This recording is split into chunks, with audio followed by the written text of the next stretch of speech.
E aí pessoal, olha só, o meu micro-ondas ele deu uma queda de luz, simplesmente ele apagou, ó, tá ligado? Aí quando eu abri aqui, o que eu vi? Ele tá completamente zerado. Eu vi que tem o fusível dele, ó, peguei aqui, ó, ele entra a energia de um lado, ó, e do outro ele não completa. Aí então, ó, o fusível tá até com a marca de queimado ali, ó. Aí o que eu fiz? Primeiro, tirei a tomada, vou tirar a tomada aqui, ó.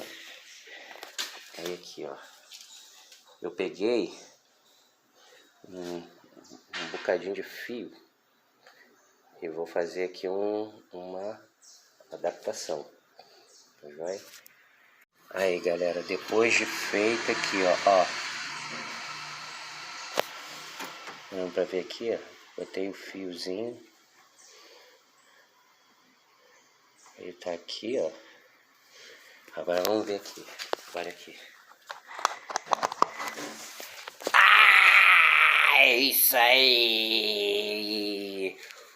Economizando um bom dinheiro, ó. Sem ter que levar pro técnico. Quer dizer, eu consegui identificar rápido. Entendeu?